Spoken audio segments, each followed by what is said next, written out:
Hey guys, how's it going? Nate here. Welcome to the tool shed. Today I'm going to show you the easiest way to replace a string in your DeWalt DCST920 20 volt max weed eater. So this is a newer version of the DCST920, and the first thing you're going to do is you're going to grab a screwdriver with a shorter shaft on it like this, one that's not too thick. Then you're going to get about 15 feet of string. You can do up to 20 in the older version. I'm not sure how much the newer version takes, but those are the two things you're going to need. And of course your weed eater, you're going to make sure the battery's out of the weed eater so you don't get any very unpleasant surprises. And you're going to start off here by grabbing this shroud or gear, whatever this is, at the back of the head, and you're going to hold on to it and you're going to turn the head clockwise until you find the white line that's on the back of the shroud.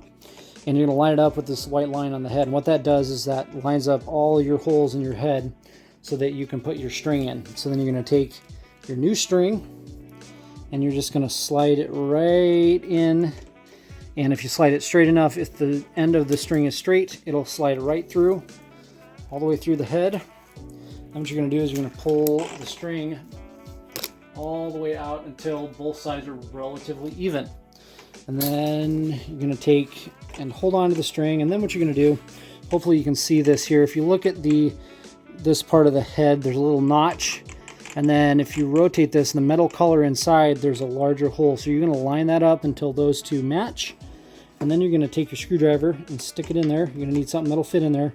And what that's going to do is that's going to lock the head in so that we can hold the string tight and rotate this head to ratchet the string in, because you want a nice tight wind when you're doing this. So now that that's done, I'm ready to get the string back in. I'm just going to rotate this clockwise if I'm looking down at the head like this. You can turn it up if you need to. I like to do it like this because then it kind of holds the screwdriver in better. And you're just going to turn it clockwise. You're going to feel it ratcheting. It's going to make these loud clicking sounds.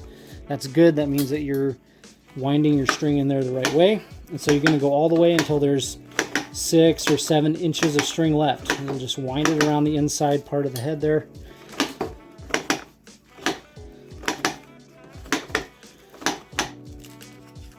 And keep going here.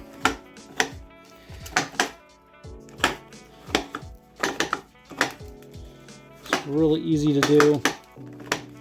Okay, there we go. I'm going to stop it with a little bit extra string on there. Take the screwdriver out and you're good to go. Once you start it up, there's a little blade on your guard here. Pull it over. There's a little blade right here that actually cuts the string. You probably knew that already, but you are good to go. That's all there is to that. So that's the newer version of the DeWalt DCST920. There's an older version that I actually use, and this is it right here. It's got a different looking head, but you can do the exact same method. There are a couple differences. So if you look at the head and the shroud here, instead of a white line, they have a little arrow. There's an arrow there, and then there's an arrow right across the way on the other side of the shroud. All you're going to do is you're going to line this up with the hole, and then that'll give you your straight shot through the head. Now this is already full of string, so I'm not going to do it, but it's the same exact process. Exactly. You're going to grab the screwdriver, put it in, ratchet it up, and you'll be good to go. This one is a little harder to do because it's just a little harder to get the string all the way through. The newer version is much easier that way. I had to take the cover off just to look and make sure I was putting the string in right, but still the same method works great. If you're having trouble getting string out afterwards, or if you've used your machine quite a bit and you can't get the string to spool out, I've got a video I'll put in the description below that'll hopefully help you with that. It just shows you how to take the head off and clean everything out, because a lot of times if you get debris or string or something stuck under the head, it'll keep you from being able to bump the machine and get that string out of there. So that's all I got for you guys today. If you could like the video and subscribe, it really helps me out, helps the channel out. And I hope you got something out of this, and have a great day, and I'll see you in the next video.